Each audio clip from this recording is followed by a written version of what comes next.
doivent s'organiser. Il faut mettre les moyens aussi dans ça. Il ne faut pas seulement avoir comme stratégie discréditer la CENI. Comme ça nous donne l'occasion plus tard de dire « Ah non, il y avait fraude, on a donné avantage à tel et contre tel autre ». Non, nous devons évoluer. Nous avons utilisé ces astuces-là dans le passé. Maintenant, nous devons nous organiser. Les partis politiques doivent s'organiser. On ne peut pas continuer à jeter la pierre sur l'autre quand on n'a même pas fait son devoir. Je vous ai parlé ici de l'enrôlement des électeurs. Un seul parti, avec 8 personnes, ça ne peut pas se justifier. La société est pourrie, nous devons le comprendre. Et parfois, quand on dit aux gens, nous ne pouvons pas faire ça, les gagnants seront les gagnants. Il n'y aura pas d'élus nommés. Nous le disons. Et les gens ne nous croient pas. Non, on ne le fera pas. Je vous dis, rappelez-moi ce que je vous dis ici. Nous avons dit à ceux qui pensent que la fraude électorale sera encouragée par l'équipe qui est en place. Ça ne se fera pas. Le banditisme électoral de vos prédécesseurs. On vient de nous dire ici qu'en 2018, il y a des gens qui n'ont jamais été candidats, qui ont été proclamés députés. Ce banditisme qui a conduit à la fabrication des résultats. De faire entendre sa voix.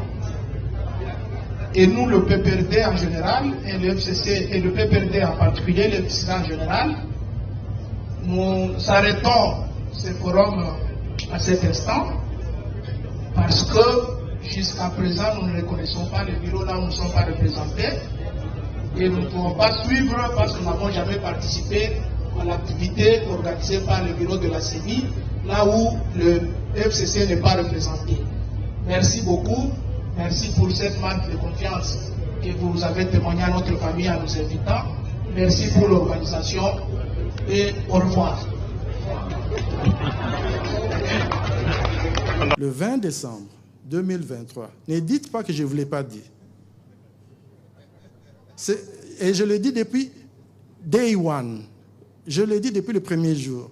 Et parfois, on ne me croit pas. Je le répète. Mes frères des partis politiques, mes sœurs des partis politiques, soyez prêts. J'ai perdu beaucoup de temps avec cette institution. Nous ne pouvions plus suivre la même procédure, contrainte calendaire que nous avons. Mais pour certains, il fallait recourir encore à une organisation de ce même type. Et pour nous, conscients du temps, nous avons pensé changer d'approche. Faute d'avoir pu avoir les services de l'OIF, nous avons recruté 2 internationaux et 3 nationaux après avoir lancé un appel à candidature. Et ça a été pris pour, comme si on ne voulait pas d'une institution, alors que le temps était déjà dépassé après tout ce que nous avons essayé de faire avec l'OIF. Donc c'est comme ça que nous avons pris cette équipe. Moi je me dis une équipe dirigée par la vice-présidente de la Commission électorale d'Afrique du Sud, c'est quand même quelqu'un de crédible, c'est quelqu'un d'expérimenté, ancienne députée en Afrique du Sud et tout cela, l'expérience, en tout cas, ce n'est pas ce qui lui manquait. Et les autres membres de l'équipe étaient tout aussi bons. On les a présentés comme les amis de Kadima. Bon, en réalité, je ne connaissais qu'une seule personne dans cette équipe-là. Ce ne sont pas mes amis. Alors, ils sont venus, ils ont fait un bon travail. Là aussi, nous leur avons dit, nous n'avons pas 21 jours, nous en avons 6. Ils sont venus, ils ont fait le travail en 6 jours, produisant un rapport de 138 pages. Et ce rapport est sur notre site web, site internet, et il est disponible. Il est en français comme en anglais. Donc, en fait, c'était faute de mieux. Notre premier choix, on s'est dit, l'OIF a fait ce travail en 2018 ou 2017, je ne sais plus. Nous allons ramener la même structure, mais cela n'a pas été possible. Alors, cet audit-là a pourquoi je dis qu'ils ont fait un bon travail? Ils ont fait un bon travail et ils nous ont fait des recommandations. Parmi les recommandations qui ont été faites par ce groupe-là, ils ont demandé à la CENI de faire ce qu'on n'a jamais fait dans ce pays, c'est-à-dire publier anticipativement la liste des électeurs et la mettre à la disposition des partis politiques pour, ils l'ont dit, améliorer la confiance avec les parties prenantes. Et nous c'est une équipe que nous avons recrutée pour faire ce travail. Nous acceptons tout ce qu'ils nous ont fait comme recommandation. Donc nous sommes en train de nous organiser pour publier la liste des électeurs longtemps avant. Comme ça, tout le monde peut en faire ce qu'il veut. À ce propos, il faut peut-être signaler quelque chose parce que je vois que parfois, certaines choses ont été dites. Nous nous replions sur nous-mêmes comme si cette expérience ou cette réalité n'a jamais été vécue ailleurs. En réalité, chez électoral, d'abord, nous savons que ce n'est pas une exigence légale, ce n'est pas une exigence légale. Nous savons aussi que ça peut faire partie des bonnes pratiques, dans ce sens que ça peut, cet audit peut générer beaucoup plus de confiance. Mais l'expérience au monde, je lui ai demandé, qu'est-ce que vous faites après avoir établi vos listes?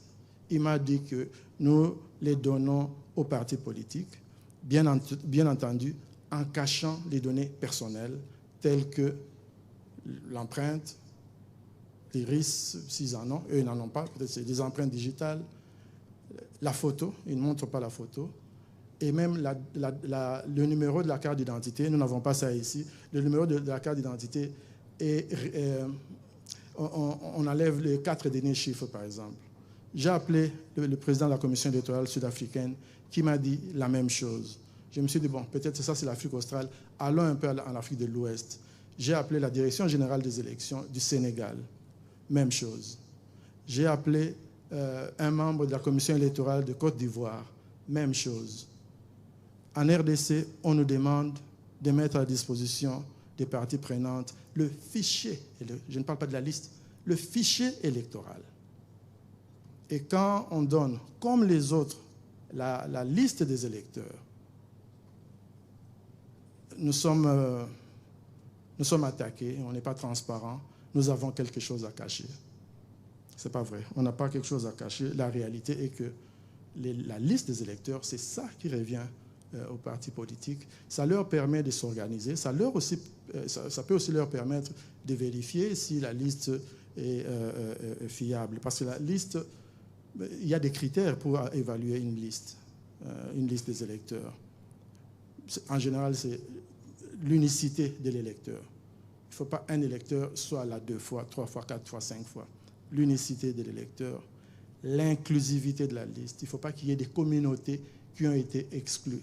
Et puis, il y a évidemment l'exhaustivité aussi. Donc, c'est des critères comme ça. OK. Comme je dis, il faut peut-être qu'on en finisse, peut-être pour avoir plutôt des échanges.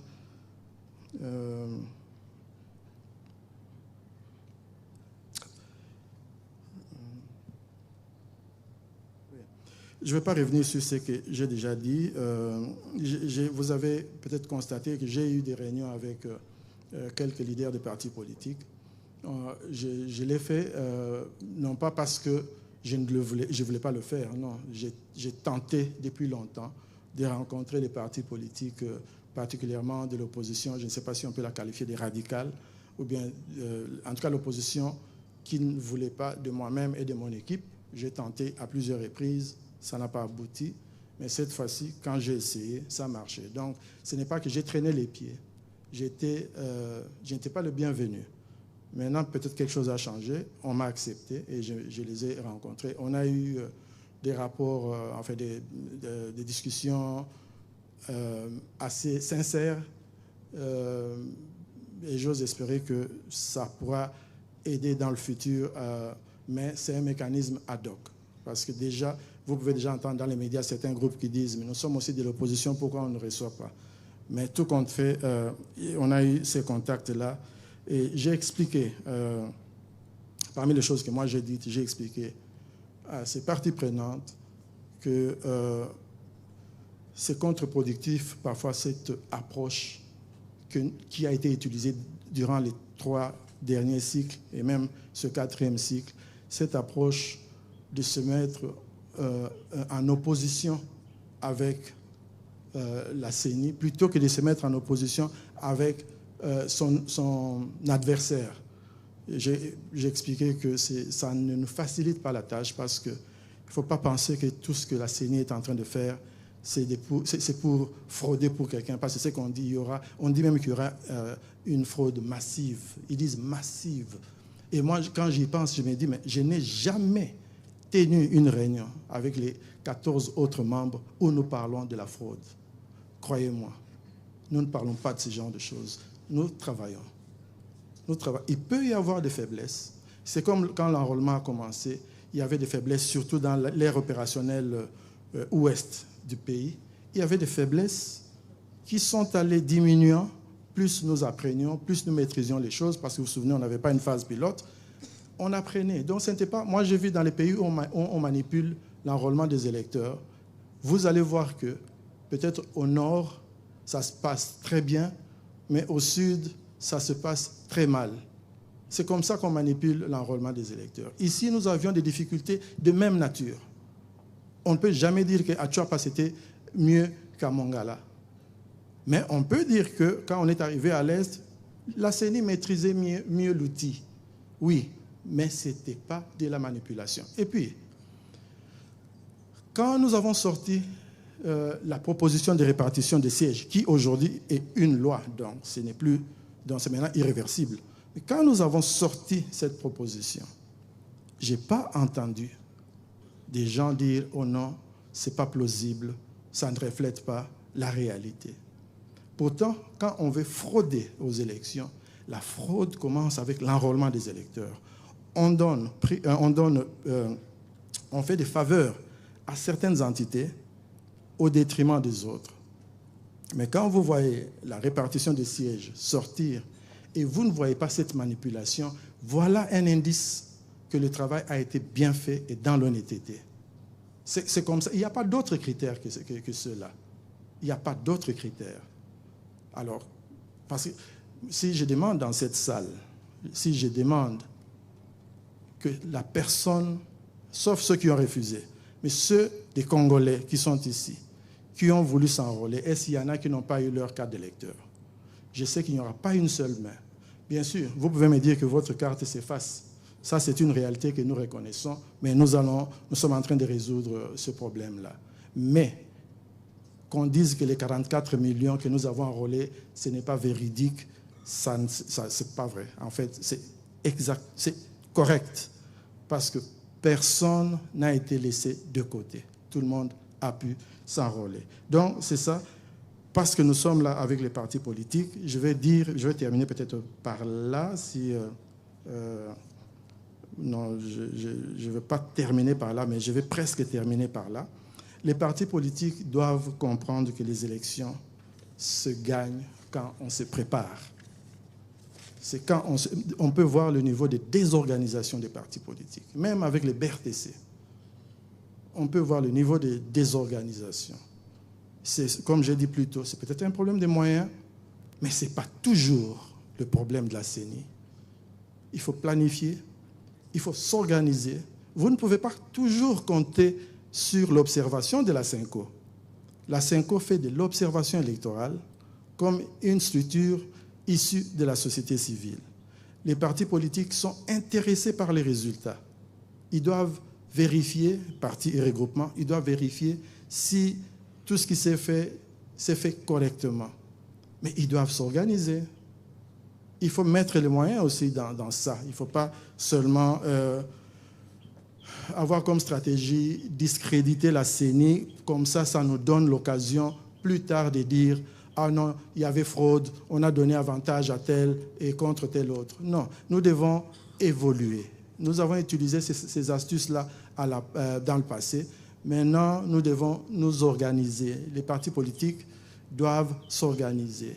On ne peut pas continuer à jeter la pierre sur l'autre quand on n'a même pas fait son devoir. Je vous ai parlé ici de l'enrôlement des électeurs. Un seul parti avec 8 personnes. Ça ne peut pas se justifier. Moi, j'ai vu en Égypte, je sais que ce n'est pas le meilleur exemple en matière de démocratie, mais je vous dis qu'en Égypte, les Muslim Brotherhood, les frères musulmans, ils sortent les résultats avant la commission électorale. Pourquoi? Parce qu'ils ont des moyens, parce qu'ils sont organisés. Évidemment, c'est une structure basée sur une confession religieuse. Ils ont des mosquées partout, ils s'organisent. Ils ont les résultats, même avant la commission électorale. Quand elle est publiée, vous allez voir que la différence est marginale. Nos partis devaient arriver à ça. C'est pour ça que nous avons aussi encouragé le bureau de vote par bureau de vote. On doit ventiler les résultats bureau de vote par bureau de vote. Si vous n'êtes pas organisé, ça ne sera pas de la faute de la CENI. La CENI, c'est le débat dans ce pays vaste où les gens, pendant que nous sommes là au sommet, les gens en bas font des choses que nous ne pouvons pas toujours vérifier. Et les partis politiques devraient jouer leur rôle plutôt que de penser que la CENI sera en mesure de tout faire pour eux. Allez, prenez, parce que c'est maintenant régi par la loi. Prenez les bulletins de vote. Nous aussi, nous ferons notre part. Mais organisez-vous. Ne rejetez pas toute la responsabilité sur la CENI, parce que j'ai vu même quand les policiers demandent de l'argent aux gens, les gens disent « Oh, la CENI ». Mais c'est notre société. C'est notre société. Elle est pourrie, nous le savons.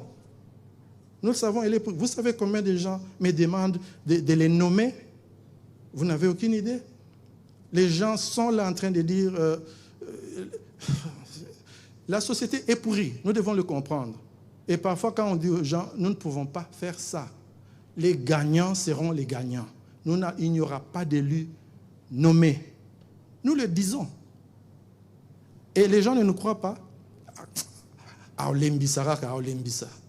Non, on ne le fera pas. Je vous dis, rappelez-moi ce que je vous dis ici. Nous avons dit à ceux qui pensent que la fraude électorale sera encouragée par l'équipe qui est en place. Ça ne se fera pas. On peut aujourd'hui... anyway, laissez-moi dire autre chose, 2 choses avant de terminer. En 1 minute, je l'ai dit. Par rapport au BRTC, Bureau de réception et de traitement de candidature, nous n'avons pas le temps de prolonger. Parce que là aussi qu'on voit le désordre au niveau des partis politiques. Je pense que NDI a vraiment du pain sur la planche. Je ne sais pas où Daniel est. Oui, vous avez du pain sur la planche. Vous savez, nous avons déjà fait plus d'1 semaine. Nous sommes peut-être au 10e jour, je ne sais pas. On avait commencé le 25, le 26. Et ils n'ont pas encore soumis les dossiers. Et à la fin, on va nous demander de prolonger. Nous n'avons pas le temps de prolonger. En fait, quand on est en retard comme ça, ça signifie déjà que c'est un problème d'organisation. Des problèmes d'argent. Si vous avez un problème d'argent, hein, je comprends. Il y a un problème d'argent. Il n'y a pas que le problème d'argent, parce qu'il y a cette possibilité d'avoir les femmes sur votre liste. 50%. Pas partout. Les femmes sont partout. Hein? Les femmes sont partout, comme les hommes. Non, c'est une opportunité. Si vous n'avez pas d'argent, prenez le raccourci. Les femmes sont là. Mettez-les sur la liste, formez-les. Demain, elles seront tout aussi bonnes que vous l'êtes aujourd'hui. Alors, ça, c'est pour le BRTC. Il n'y aura pas de prolongation. 2e et dernier point. Le 20 décembre 2023, nous aurons des élections dans ce pays. Je vois, il y a beaucoup de prophètes qui disent qu'il n'y aura pas élection. Il y en a vraiment beaucoup. Je n'ai rien contre les prophètes, mais on nous dit qu'il n'y aura pas élection. Moi, je dis que sur le plan technique, nous sommes prêts. Notre difficulté, il est d'abord sécuritaire et puis financier.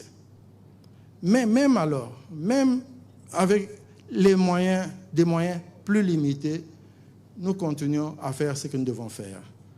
Donc, le 20 décembre 2023, ne dites pas que je ne vous l'ai pas dit. Et je le dis depuis day one. Je le dis depuis le premier jour. Et parfois, on ne me croit pas. Je le répète.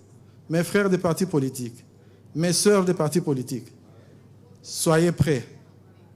On ne va pas reculer et c'est pour le bien de notre pays. Je vous remercie.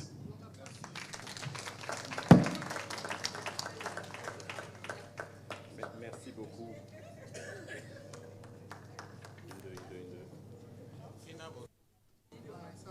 Une, deux. OK. Merci beaucoup.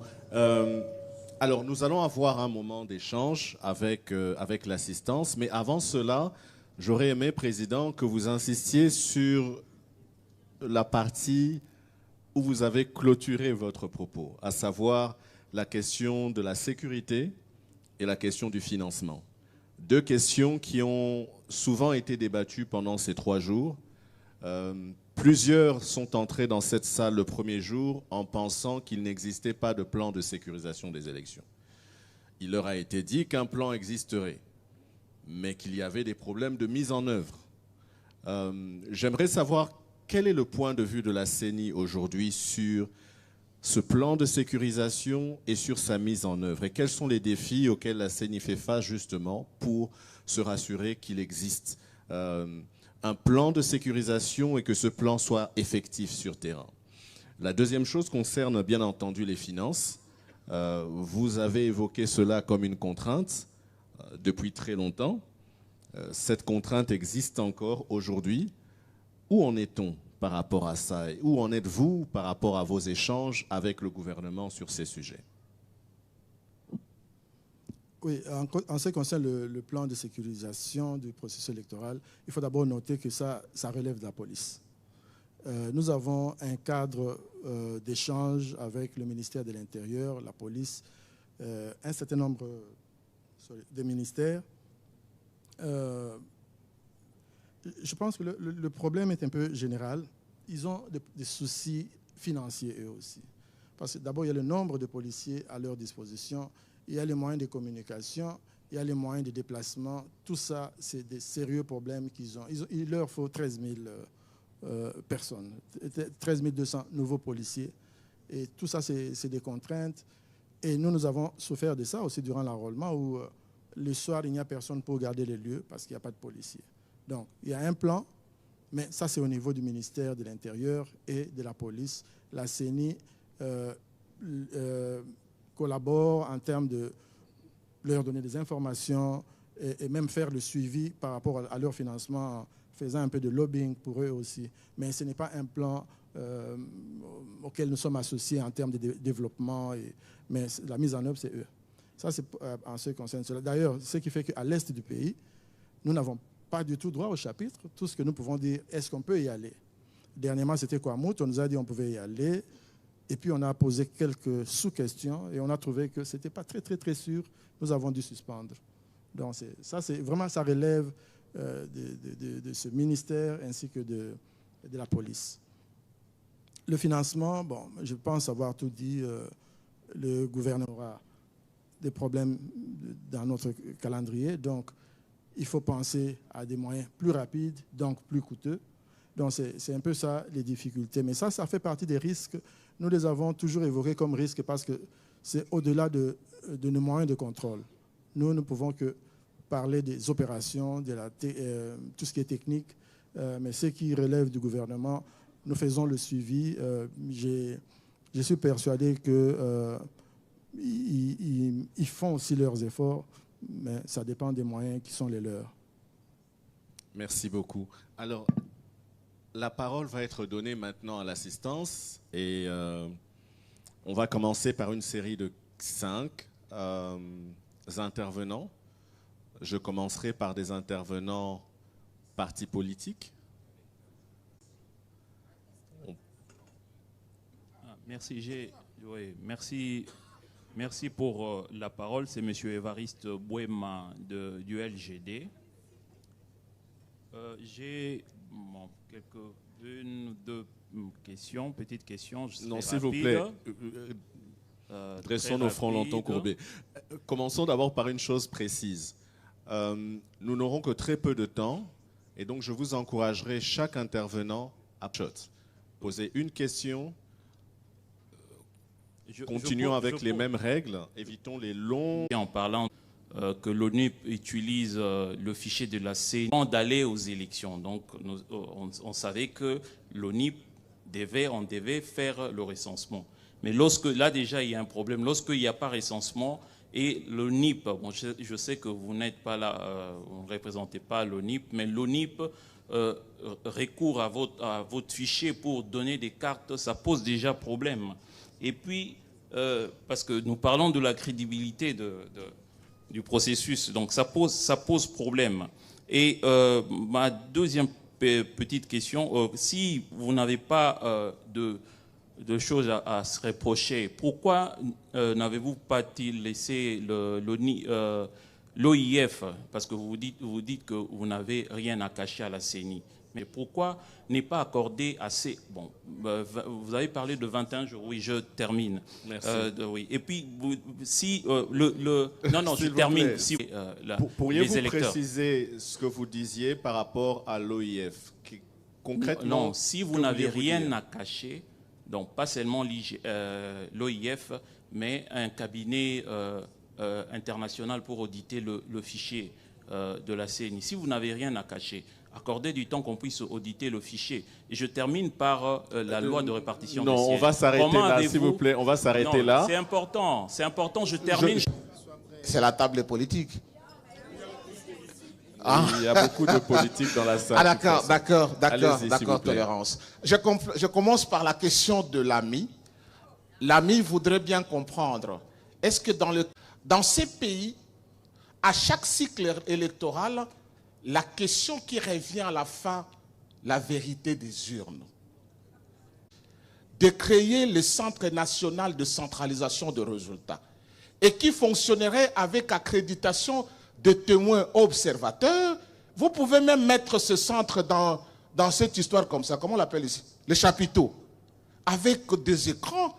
Et comme ce que vous déclarez, le résultat bureau de vote, ça sera déjà fait au niveau de CELSER. Parce que le CELSER ne centralise que le résultat bureau de vote et dégage les voix obtenues par candidat.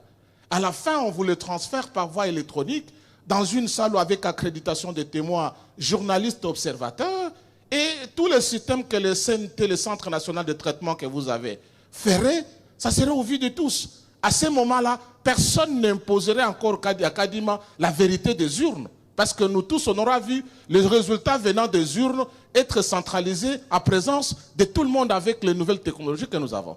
Merci vous accéderiez-vous, Monsieur le Président Kadima, à cette proposition? Voilà la question. Merci beaucoup. Alors, on va passer la parole là, au fond, en cravate rouge.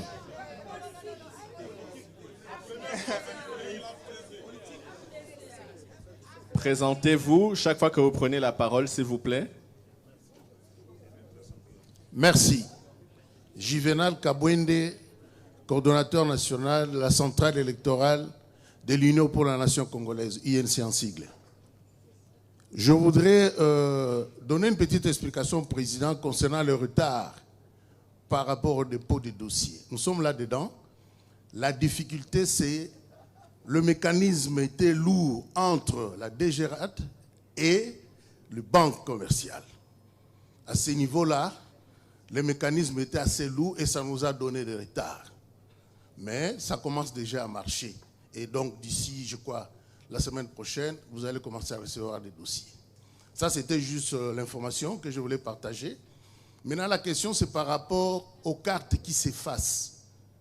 Qu'est-ce que la CENI préconise? Parce que les anciennes cartes ont été déposées lors de l'enrôlement, moyennant la nouvelle carte, et la nouvelle carte s'efface. Moi-même, j'ai une carte effacée, et donc pour faire des petites opérations, comme on n'a pas de carte d'identité, j'utilise le passeport. Qu'est-ce que vous avez pris comme mécanisme pour rapidement permettre aux Congolais d'avoir des cartes? Merci. Merci à vous. Alors, c'est une dame derrière en rouge, s'il vous plaît. On va prendre les deux dames ici et on terminera là pour cette première série. Elles sont côte à côte. Merci. Merci beaucoup. C'est Maître Gentil Soukoulati, président du conseil d'administration de la nouvelle société civile congolaise. J'ai suivi avec attention le président de la CENI. Je suis contente d'une chose. Je vais quand même lui dire ce que j'ai entendu ce matin. un membre d'un parti politique dit ce matin, pourquoi Kadima tient aux élections maintenant? Je lui ai répondu qu'il tient aux élections parce qu'il a déjà publié le calendrier électoral qui doit être respecté.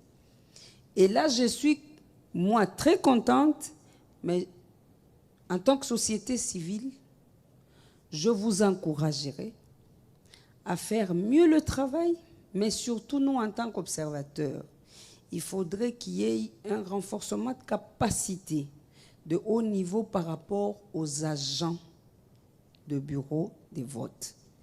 Ça, c'est des 1. Des 2, ma préoccupation est celle-ci. Pour une carte dont les écrits s'effacent et la photo n'existe plus, comment le président de la CENI que vous êtes pense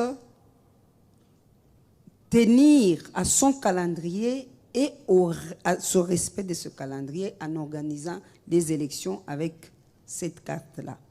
Parce qu'aujourd'hui, nous, en tant qu'observateurs dans la population, quand la population se plaint, nous entendons, mais nous disons aussi, ce sont nos préoccupations à nous.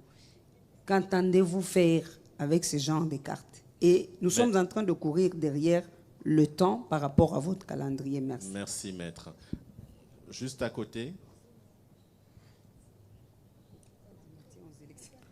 Merci beaucoup pour la parole. Stella Esther Nyota, je suis secrétaire nationale chargée de la défense, LGD. Je voudrais juste revenir à une question qui a été posée le premier jour au directeur des cabinets de la CENI qui était ici, mais il n'avait pas pu nous donner une réponse. Puisque vous êtes là, je crois que vous pourrez quand même répondre. Au fait, c'est concernant la fraude électorale. Je tiens juste compte de la dernière partie de votre exposé. Vous avez dit dans votre phrase, la fraude commence avec l'enrôlement des électeurs. Je voudrais juste revenir sur la question des mineurs enrôlés. C'est vous-même, la CENI, qui avez fait savoir à la population qu'il y a eu des mineurs enrôlés. Je veux juste savoir, je reviens à la question qui a été posée par quelqu'un ici. Pouvez-vous nous donner les noms de ces centres-là qui ont enrôlé les mineurs? C'est très important pour nous, électeurs. Pouvez-vous aussi nous dire combien d'enfants ont été enrôlés? C'est très important. Et quelles sont les sanctions réservées aux membres de la CENI qui ont procédé à l'enrôlement des mineurs? Est-ce qu'ils ont été punis, sanctionnés? Quel est leur sort? Nous voulons savoir, c'est juste question de transparence. Merci beaucoup. Merci beaucoup. Alors, on va s'arrêter là pour la première série. Et, Président, je vous donne l'occasion d'y répondre. OK. Nous ne faisons rien dans la précipitation. J'ai parlé de la vitesse des croisières. Il y a longtemps que nous faisons ce travail, et maintenant nous évoluons assez vite. Donc ce n'est pas dans la précipitation, le calendrier est là. Et puis surtout, le délai est constitutionnel. Si nous respectons la Constitution, nous devons aller vite, mais ça ne signifie pas qu'en allant vite, nous le faisons dans la précipitation. En ce qui concerne le fichier et l'ONIP, je pense que cette question devait être adressée à l'ONIP. La CENI enrôle les gens de 16 ans jusqu'au-dessus, et puis l'ONIP prend ceux qui ont moins de 16 ans, les militaires et les policiers, ainsi que les expatriés. Ainsi, ils auront le fichier électoral. Donc nous avons déjà fait notre part. Si ils continuent, parce qu'effectivement, nous leur avons donné l'équipement, les kits et tout ça, nous pourrons avoir le recensement général de la population. Oui, vous revenez à l'histoire de l'OIF en parlant d'un cabinet international. Il n'existe pas de cabinet international d'audit du fichier. C'est des experts individuels. Moi, j'ai été expert des Nations Unies en Mauritanie il y a peut-être une dizaine d'années, où j'ai fait leur audit en Mauritanie. Moi, individu, avec une certaine expérience, ils m'ont recruté pour ça. Il y a très peu de gens qui ont cette expertise. Même l'OIF, quand ils le font, ils recrutent des indépendants. Ils n'ont pas des gens en leur sein qui soient experts en audit électoral. J'ai vu quelque part un politicien de notre pays qui est allé aux États-Unis demander des sanctions contre le président de la CENI.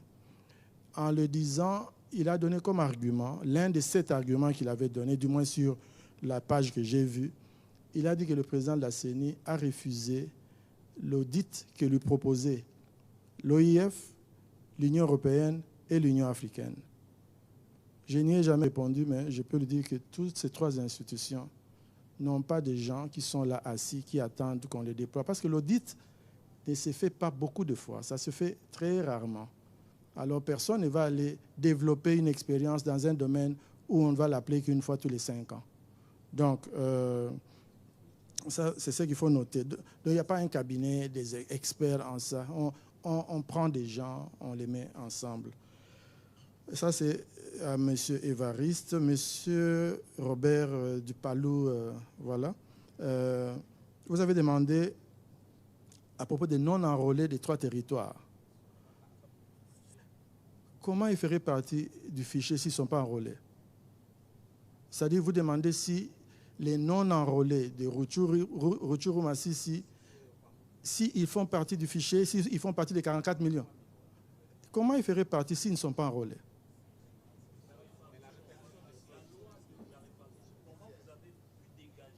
Ah, ok. Oui, oui. Non, nous avons recouru aux données historiques. Leur performance en 2018. Et nous avons vu qu'il y avait vraiment une corrélation entre leur enrôlement en 2006, 2011 et 2018. Et nous avons cristallisé ces chiffres-là. Si nous n'avions pas fait ça, on ne pouvait pas avancer. Donc, au moins, nous considérons que c'est un acte de solidarité vis-à-vis de nos compatriotes.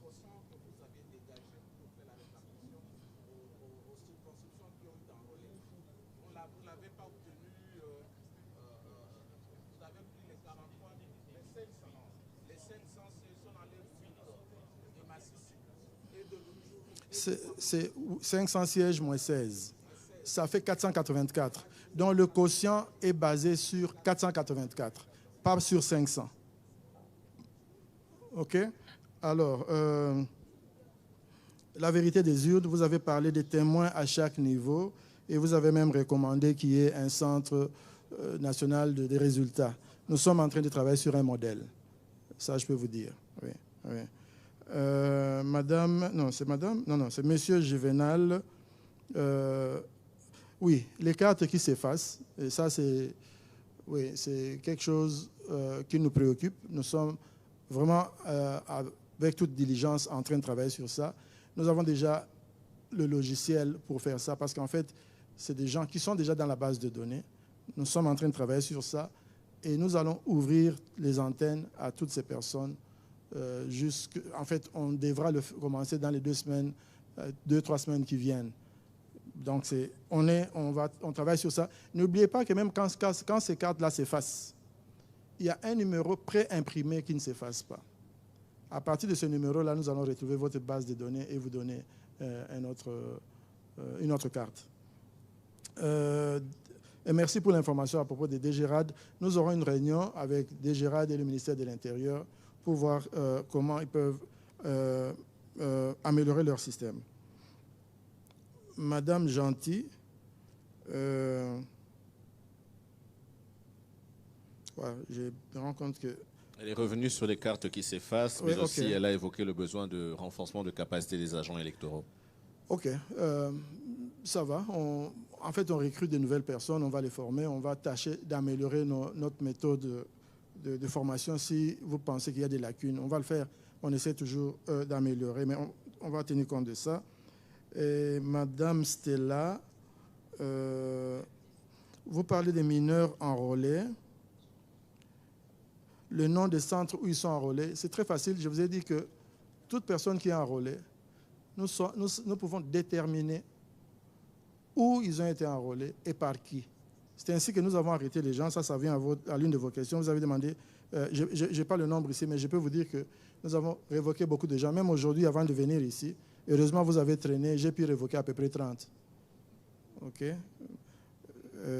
Malheureusement, sans état d'âme, parce que c'est des gens qui nous ont posé des problèmes. On a beaucoup révoqué. Il y a des gens qui ont été arrêtés, il y a des gens qui ont été déférés devant la justice. Malheureusement, à ce niveau-là, nous ne pouvons pas contrôler. Mais les sanctions, de notre côté, ça a été assez sévère. Merci. Merci beaucoup. Excusez-moi, vous complétez, vous êtes de la CENI? La question, attendez, juste une seconde. Je vais commencer au fond de la salle d'abord. Au fond de la salle, il y a un monsieur debout là. Est-ce qu'on peut commencer par lui? Nous allons revenir, ne vous inquiétez pas. Nous avons le temps, nous sommes ensemble ici. Donc on va commencer par le fond de la salle, ici. De l'autre côté, juste là au milieu du couloir, juste au fond là-bas, on va prendre également une personne pour ne pas marginaliser le fond de la salle. Oui. Ouais. On va prendre quelqu'un au fond, on prend le monsieur là-bas, on prend quelqu'un juste au fond de la salle. Ne vous inquiétez pas, personne ne sera marginalisé alors que je donne la parole. Au fond de la salle, il y aura quelqu'un, n'est-ce pas? On prendra une autre personne en costume noir, chemise blanche, et on va remonter. On prendra l'AFDC qui insiste, on prendra les CID qui avaient insisté depuis le début aussi, et on prendra une autre personne en bleu. OK? Et on va vous revenir. Allons-y. Oui, ne vous inquiétez pas, vous aurez la parole. Certains ont demandé avant vous, vous savez. Fidel Mbenga, de Justice et Paix Senko. Président Denis Kadima, au début de votre communication, vous avez fait un constat malheureux, que les processus électoraux en RD Congo ne bénéficient toujours pas de la confiance des parties prenantes. En tout cas, entre les lignes, c'est ce que vous avez dit. Alors, vous, Denis Kadima, président de la CENI, avec toute la maîtrise et connaissance des bonnes pratiques électorales, allez-vous accepter que les missions d'observation électorale, en l'occurrence la mission d'observation électorale Senko et CC, fassent les PVT, Parallel Vote Tabulation, ou le comptage parallèle des voix, ou sinon les PRVT, la vérification des processus et des résultats, devant crédibiliser les processus électoraux, avec espoir, doublé d'espérance, qu'il n'y aura pas contestation des résultats que vous allez publier. Parce que le manque de confiance est du fait de la non-acceptation des résultats que notre OGE a toujours publiés. Merci. Merci beaucoup. Alors, au fond, j'avais pointé une personne au fond de la salle, en costume noir, c'est ça? Vous êtes en costume noir et chemise blanche, c'est vous qui avez demandé? C'est lui, mais qu'il s'identifie. Merci beaucoup. Je suis Itiel Batoumike, chercheur à Ebouteli. Je voudrais remercier le président de la CENI pour sa disponibilité à répondre aux questions des participants. Et ma question est de savoir, puisqu'il a évoqué plusieurs marchés, commandes qui sont en cours, et j'aimerais savoir quels sont ces marchés précisément. Ça concerne quel matériel et quelle est la procédure qui a été suivie pour la commande de ces marchés, puisque parfois on se plaint qu'il n'y a pas suffisamment de moyens, mais il me semble aussi que la transparence de ce côté-là n'est pas au rendez-vous, bien que le président ait parlé de la cellule qui a été mise en place pour la passation de ces marchés-là. Mais à ma connaissance, cette cellule-là est placée sous sa direction dans son cabinet. Quelle est l'indépendance en fait de cette cellule vis-à-vis de lui dans la commande et toutes les procédures, comment est-ce qu'elles sont claires, puisque rien n'est retracé sur le site de la CENI par rapport à ces marchés et même par rapport à ces rapports d'activité et de gestion. Merci beaucoup. Là.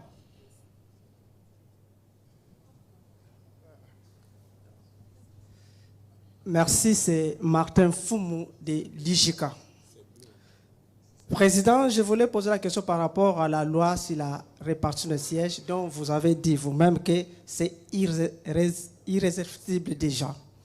Je voulais savoir à quoi servira les données d'enrôlement qui peuvent être faites après que cette loi est déjà promulguée dans les zones où vous n'avez pas pu enrôler. Est-ce que c'est pour seulement faciliter à l'ONIP d'avoir des données pour continuer son travail ou seulement pour faciliter cette procédure d'avoir des cartes d'électeurs?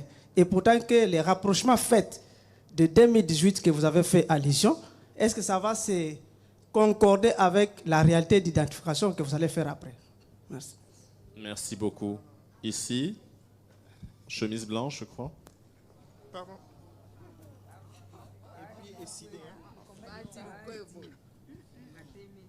Président Kadima, je suis Jean-Franck Elilakako, AFDC-A, AFDC PIR, première force de la République.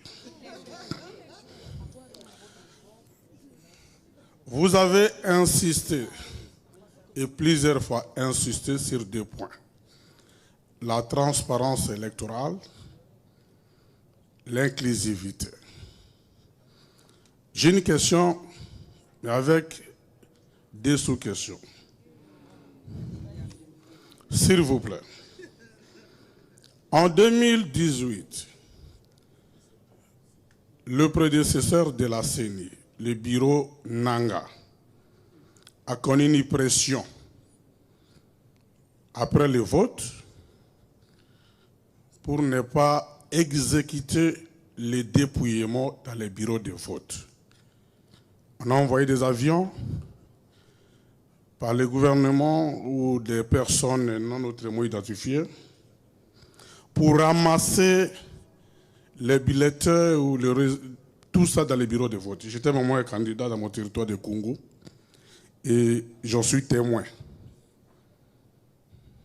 Est-ce que vous rassurez aux Congolais, président Kadima, que le dépouillement sera transparent et qu'il y aura réellement l'affichage de résultats bureau par bureau pour une transparence électorale? Deuxième préoccupation, l'inclusivité.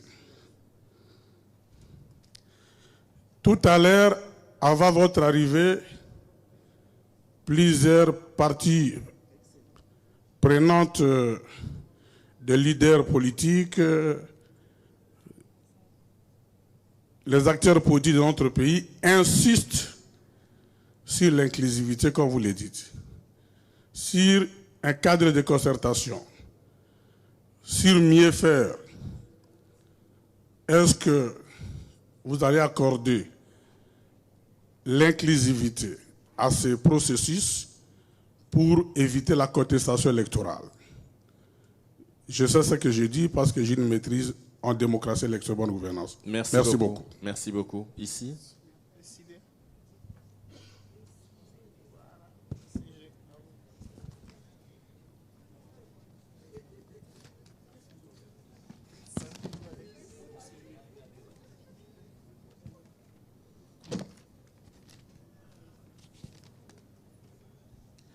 Merci beaucoup pour la parole.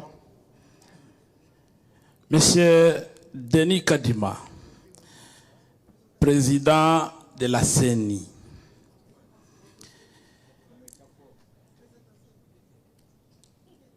Je m'appelle Devos Kitoko. Je suis secrétaire général de l'ECID. Quand vous avez pris la parole, vous avez planté vous-même le décor que la CENI a une mauvaise réputation. Vous avez ajouté à tort ou à raison. Mais la réalité est que la CENI a une mauvaise réputation. Cette réputation tient à 2 niveaux. Le premier est politique.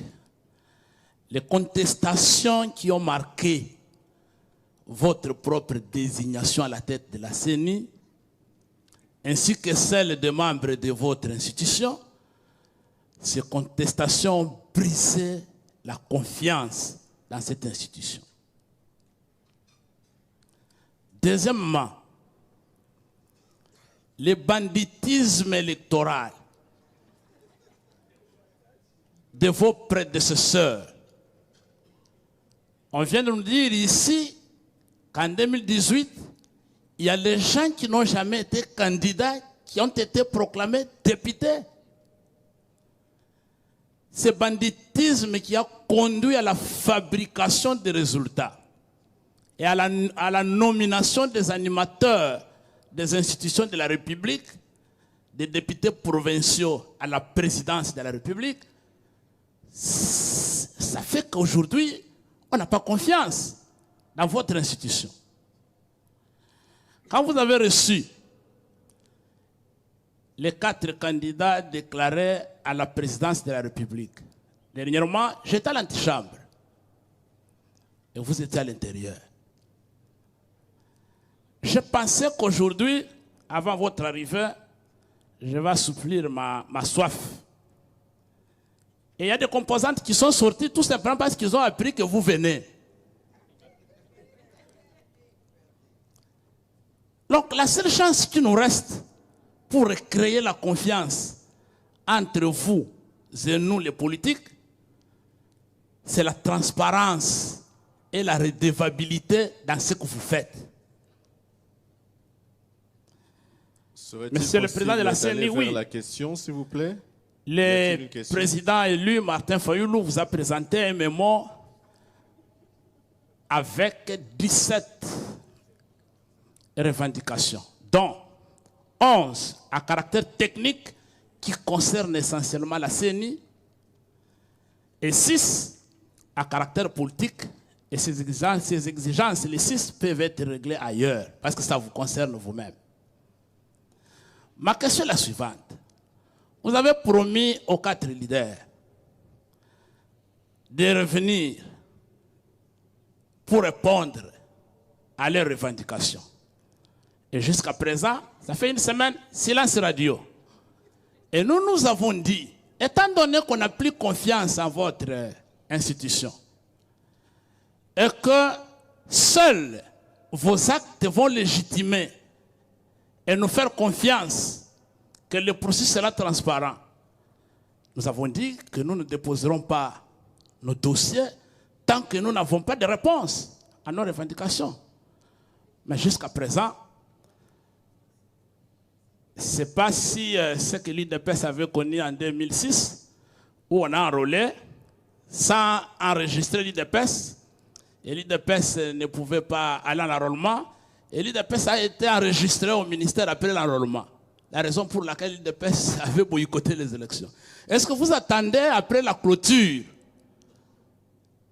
des dépôts de dossiers pour répondre à nos revendications, de façon à nous mettre devant un fait accompli, parce que vous savez que Martin Fayoulou, c'est un homme qui sait dire oui quand il le faut et non quand il le faut. Vous êtes en attente d'une réponse, si on peut clôturer là. Ok, merci. Alors, on prend une parole ici, et puis je vais quand même prendre le monsieur en chemise bleue ici et avancer, s'il vous plaît.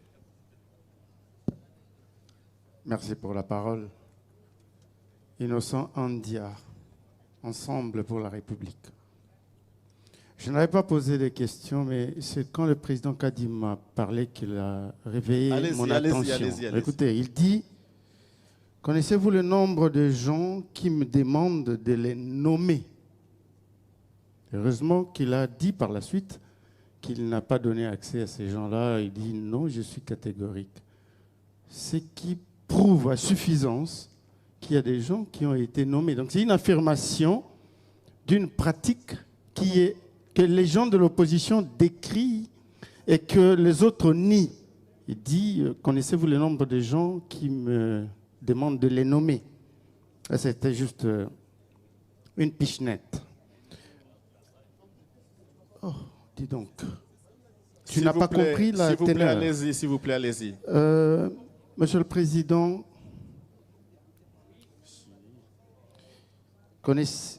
Monsieur le Président, quelle est la teneur du communiqué 031 de votre bureau qui démontre une brouille entre la CENI et le ministère de l'Intérieur par rapport au BRTC, la présence des agents du ministère de l'Intérieur.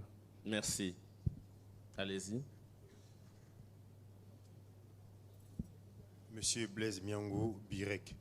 Je voulais compléter la question de madame, on dirait elle a pris la part de ma question. Je voulais compléter par rapport à ce qui s'est dit, parce que je l'ai suivi plusieurs fois. On dit qu'il y a des gens qui se sont enrôlés, parce que dans ces processus d'enrôlement, il y a deux choses qui surgissent.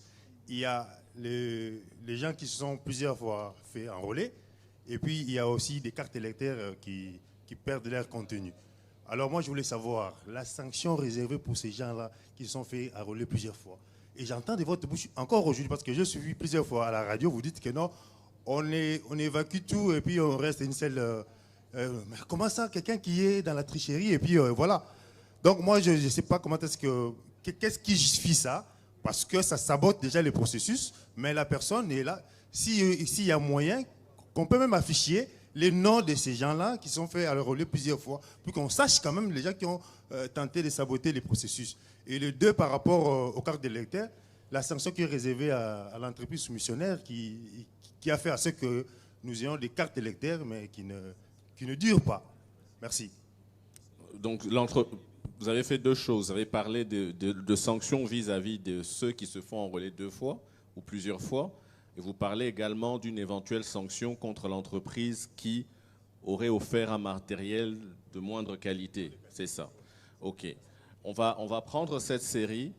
Je parle sous contrôle de Patty, dont je cherche l'attention, pour vraiment me préciser à quel moment on doit impérativement s'arrêter. Je sais qu'il y a beaucoup d'attentes dans la salle et on ne rencontre pas le président de la CENI tout le temps, mais on doit aussi respecter le timing, hein, et le sien aussi, par ailleurs. Merci, Nick. La première question, c'est M. Fidel de la CENCO. Vous demandez si le PVT sera autorisé. À ce que je sache, le PVT n'est pas interdit. En fait, le PVT, c'est la compilation parallèle des résultats. Mais je dois vous dire que la CENCO a fait un PVT en 2018. Il faudra qu'à votre niveau aussi, vous améliorez la méthode. Il y a des faiblesses dans votre méthode. Ça va demander un grand développement ici. Pour que vos conclusions soient plausibles, il faut que votre méthodologie soit améliorée. Je sais que le centre Carter qui devait vous aider n'était pas là. Donc, mais il faut améliorer la méthode. Mais sinon, sur le plan légal, ce n'est pas interdit. Monsieur de Ebouteli, oui. En fait, le grand marché qui reste pour le moment, il y a plein de petits marchés. Vous savez qu'il y a la bureautique. Quand vous votez, il faut l'encre, il faut ceci. Il y a tout plein de choses. Mais également, le fait que nous ayons perdu beaucoup de temps, ça nous met en difficulté. Alors, le grand marché qui reste, c'est la machine qu'on appelait avant machine à voter. Maintenant, il y a un nom légal dans la loi. On l'appelle le dispositif électronique de vote, DEV. Peut-être on va s'habituer à ça. C'est ça le grand achat à effectuer. Mais vous comprenez que comme nous avons déjà des machines, des Mirou, et que dans la loi sur la passation des marchés, quand quelqu'un a un brevet de fabrication, comme c'est eux qui ont fourni avant, tout ce que nous demandons, c'est un avis de non-objection. Donc nous sommes dans cette procédure-là. Donc il y a plein de choses. Hein. Les bulletins de vote, il faudra qu'on les fabrique. Il y a plein de choses qu'il faut faire. Et la crainte que j'ai, c'est plutôt le souci du temps qui n'est pas avec nous. Oui, vous dites que la cellule de passation de marché dans mon bureau, non. La loi sur la passation de marché fait de moi, en tant que président de l'institution, elle fait de moi l'autorité contractante. Allez lire la loi. OK. Monsieur Martin, les données d'enrôlement reçues après, à quoi serviront-elles? D'abord, l'enrôlement que nous allons faire dans les 3 entités concernées vont permettre à nos compatriotes de ces endroits d'avoir la carte d'électeur. Ils ne l'ont pas. Ils ont des sièges qui leur sont réservés, mais ils n'ont pas de carte. Donc, ils vont avoir les cartes. Et les données vont rentrer dans le fichier électoral et seront aussi transmises à l'ONIP. Donc, c'est la même démarche, seulement que c'est fait après l'enrôlement général. Je ne sais pas si j'ai répondu à la question, mais c'est comme ça que je vois la réponse. Monsieur Jean-Franck, de AFDC, la question exactement c'était est-ce que nous allions publier les résultats bureau de vote par bureau de vote? Je l'ai déjà dit. Quoi d'autre? Est-ce dire que toute personne qui réunit les conditions, il lui sera permis de s'enrôler et de s'inscrire comme candidat? Nous n'avons pas l'intention. S'il y aura la pression du gouvernement, pour ne pas afficher quoi, les résultats. Vous parlez de quel point? Sur la transparence électorale. C'est la CENI qui gère les élections. Donc, c'est nous qui gérons les élections. D'ailleurs, je vais revenir à ça parce que monsieur de l'ensemble a posé une question et entré justement notre indépendance. Je pense avoir répondu à vos questions. Monsieur DeVos, vous dites que, bon, après une longue introduction, vous avez dit notre désignation a été contestée. Vous avez parlé du banditisme électoral de l'équipe passée. Et bon, bref, je ne voulais pas trop parler de ma désignation parce que c'est une question qui a toujours divisé. Parce que les gens reconnaissent que je réunissais quand même les conditions pour être à ce poste. Et on ne m'a jamais rejeté parce que j'avais posé un acte immoral ou bien parce que je n'étais pas à la hauteur. On a voulu m'écarter pour des raisons que je ne contrôle pas. Alors, 6 de 8 confessions avaient voté pour moi et les 2 restantes, plus tard, les ont rejointes. Ce qui fait que je suis membre de la CENI, le membre de la CENI qui réunit l'unanimité. J'ai 100% de voix.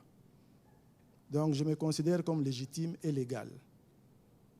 Parce que et les catholiques et les protestants ont rejoint les 6 autres. Donc, continuer à parler de ma désignation, c'est une distraction. Okay. Alors, vous avez dit, vous avez dit que les 4 leaders, je pense que c'est la question la plus importante que vous avez posée, les 4 leaders attendent que je réponde. Ils m'avaient posé cette question, quand est-ce que je peux leur donner une réponse? J'avais dit que cela relève de la plénière de la CENI. Or, au moment où j'avais la réunion avec eux, j'étais en réunion avec eux, tous les membres de la plénière, dont les 14 autres que moi, étaient déployés à l'intérieur pour superviser les opérations de BRTC. Et je leur ai dit qu'ils revenaient le 15. Or, le 15, c'est la date limite. Alors, à la lumière des discussions qu'on a eues, je les ai rappelés. J'ai demandé que tout le monde soit de retour au plus tard, aujourd'hui jeudi, pour que demain, nous ayons la plénière de la CENI. Donc, la réponse que vous attendez, vous l'aurez demain. OK? Mais ce n'est pas moi qui vous avais demandé de ne pas participer. Ah oui. Parce que vous aviez dit que vous n'alliez pas participer à travers votre leader. C'était d'ailleurs le même jour que j'ai annoncé, j'ai convoqué l'électorat. Vous avez dit que vous n'allez pas... Non, c'était un peu plus tôt. Vous avez dit que vous n'allez pas participer. Maintenant, vous me faites pression pour que je décide vite, alors que vous-même, vous avez déjà dit non. Non, c'est pas ça. Ah oui, c'est ça. Non, ne donnez pas le micro, ce n'est pas un ping-pong. Mais en fait, là, c'est pour vous montrer. Vous savez, si j'étais de mauvaise foi, j'allais aller vite en besogne pendant que vous boycottez. Mais j'ai demandé quand même de rencontrer le président Fayulu de bonne foi. Parce que, et là je rejoins encore M. Jean-Franck, c'est parce que nous voulons l'inclusivité. Si on était de mauvaise foi, on allait dire, ah, tu profiter, moi ça tu profiter. Non, malgré ça, j'ai demandé qu'on se voit et j'espère qu'on va trouver un compromis parce que je le veux comme candidat et je veux aussi que vous soyez candidat. Ok. Alors, Monsieur Innocent de Ensemble, non, quand je dis que les gens veulent être nommés, nous tous ici dans cette salle, nous savons que il y a certaines pratiques qui peuvent avoir prévalu. Moi, je ne peux pas confirmer parce que je n'ai pas vu ça. Mais tout le monde parle des gens nommés et tout ça. C'est pour ça que moi, j'essaie de vous rassurer, pour vous dire que, quel que soit le montant que vous allez m'amener, je ne le prendrai pas. Je ne pourrai jamais me compromettre. J'ai de la dignité. Okay? Nous sommes un pays un peu traumatisé. Il y a, tout le monde le dit, il y a eu ce qu'il y a eu. Mais il ne faut pas penser que tout le monde fera la même chose parce que nos motivations sont différentes. Vous savez, moi j'ai pris cette fonction ici quand j'ai eu 60 ans. Donc, je ne suis pas un gamin. Je suis pratiquement à l'âge de la retraite.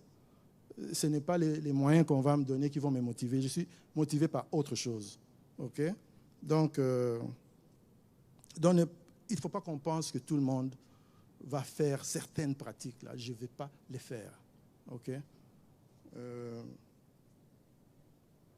Et bon, M. Kitoko disait que vous allez me juger par mes actes, n'est-ce pas? Et moi-même, c'est ce que je vous demande. Jugez-moi par mes actes. Ne me jugez pas parce que j'ai un patronyme Kadima. OK? Ne me jugez pas parce que je m'appelle Kadima Kazadi. Ça sonne mal à vos oreilles peut-être. Je ne parle pas de vous personnellement. Mais je dis d'une façon générale, évitez de me juger sur base de ma tribu. Nous reculons. J'ai entendu des gens dans une assemblée comme celle-ci dire que tel est de telle tribu, tel autre de telle tribu. Ils sont tous de la même tribu. Je n'ai pas choisi. Posez-vous plutôt la question, est-ce qu'il a les compétences? Moi, je suis votre compatriote. Je devrais, si je fais un bon travail, je devrais faire votre fierté. Pourquoi vous ne voyez en moi que mes origines? Jugez-moi par mes actes. Et je vous dis, quelqu'un qui fait attention saura que les actes que je pose... Jusque-là, je n'ai pas encore entendu quelqu'un, à part les spéculations, je n'ai pas encore entendu quelqu'un m'accuser comme on a peut-être accusé ceux qui ont géré les élections, par exemple, en 2011. Je n'ai pas encore entendu ça durant tout ce processus. J'aimerais qu'on me dise, Kadima, tu as fait ceci ou bien tu n'as pas fait ceci. J'attends. Je vous dis, nous allons gérer ce processus avec intégrité. D'ailleurs, je vous entends crier. Non, ils vont faire ceci. Fraude, processus chaotique. Vous êtes trop dur dans vos jugements, dans votre jugement. Vous êtes trop dur. Moi, je vous dirais, vous êtes un leader. Les gens vous écoutent. Les gens vous suivent. Mais respectez-moi aussi. Vous ne pouvez pas vous mettre à la radio, dire des méchancetés sur moi. Vous ne pouvez pas, un des leaders, aller aux États-Unis demander des sanctions contre la personne de Kadima. Non, ne personnalisons pas les choses. Je n'ai pas peur de ces sanctions. Pourquoi? Parce que je sais que jusque-là, j'ai travaillé avec intégrité. Et je continuerai à travailler avec intégrité. Moi, je vous demande vraiment, j'ai demandé ça aussi aux 4 leaders et à M. Mouzito. Nous ne pouvons pas aller de cycle en cycle en nous attaquant à titre individuel. Il faut sanctionner tel, il faut... Non. Moi, j'ai toujours ouvert ma porte. C'est ceux qui n'ont pas voulu de moi, qui n'ont pas voulu venir. Maintenant que c'est fait, on pourra trouver un terrain d'entente, mais dans le respect de l'indépendance de la CENI. Tous, nous voulons aussi la transparence, bien sûr, mais n'oublions pas que c'est une institution indépendante et les législateurs l'ont voulu comme tel, ce n'est pas par hasard. C'est ce qui fait que quand nous avons vu un communiqué du ministère de l'Intérieur demandant déployant des agents dans des bureaux de réception et de traitement de candidatures, nous avons du coup instruit notre personnel de ne pas les accepter dans nos installations, parce que nous sommes une institution indépendante. Jugez-nous par nos actes. Je pense que, bon, M. Burek, M. Blaise plutôt, voilà, non, vous m'avez mal compris. Quand je dis que nous considérons que le dernier enrôlement, en fait, il y a des cas, je n'ai pas voulu donner, il y a des cas où nous radions tout le monde. Mais il y a des cas aussi où il y a des gens enrôlés plusieurs fois, une ou deux fois. C'est peut-être pas, ça peut être des gens de bonne foi, ils pensent que je dois avoir une carte de réserve. Mais il y a des gens qui sont enrôlés 200 fois. Oui. Il y a même quelqu'un, je crois à l'Équateur, qui a enrôlé, en fait, qui n'a pas, c'est-à-dire, il a enrôlé les gens, il a pris leurs empreintes, mais il a utilisé son propre iris 200 fois. Oui. Alors maintenant, c'est un dilemme. On le garde, on enlève ces gens ou bien on les garde. Nous étions obligés de les garder parce que c'est lui qui a pensé que ça facilitait la tâche. Ou bien quand les gens se débattent avec les empreintes, là, il dit « Ah, bon, Satan », il met sa main.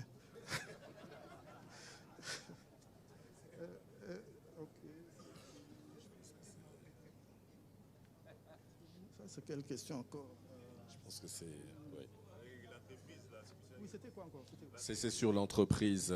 Est-ce qu'il y a, vous envisagez une action contre l'entreprise dans la mesure où elle a donné des matériels défectueux? En fait, le matériel, effectivement, c'est l'entreprise, ce n'est pas généralisé, hein, parce que ça peut être peut-être 100 000, moins que ça. Mais ça reste un problème, on ne va pas écarter 100 000 personnes. Non, ce qui s'est passé, c'est qu'on nous a expliqué qu'ils ont utilisé une colle. En réception des candidatures, il y a des gens qui vont s'enrôler sur place, plutôt des étuis cette fois-ci, en attendant qu'on généralise une meilleure technique. La sanction, ce n'était pas une sanction comme telle, mais c'est qu'ils nous remettent dans nos frais, c'est-à-dire ils ne vont pas nous faire payer l'acquisition de ces cartes et tout ça. Ce n'est pas la sanction du genre on ne va plus travailler avec vous, d'autant plus que c'est un petit pourcentage qui a été affecté, ce n'est pas tout qui a été affecté. Je pense que c'était ça. Oui, je pense que c'est... Alors, chers participants, nous sommes désolés. Nous allons devoir interrompre cet échange en remerciant le président pour sa disponibilité. Et je rends la parole donc à Dani qui va nous amener vers la clôture de cet événement. Merci beaucoup à tous. Merci Nick. Merci Président pour votre disponibilité. On apprécie beaucoup que vous soyez prêtés à cet exercice. Comme vous nous l'avez promis, vous avez tenu parole. Merci, Président. Et à la prochaine. Les participants sont priés de rester dans la salle. Après le retrait du Président, nous allons procéder à la ceinture.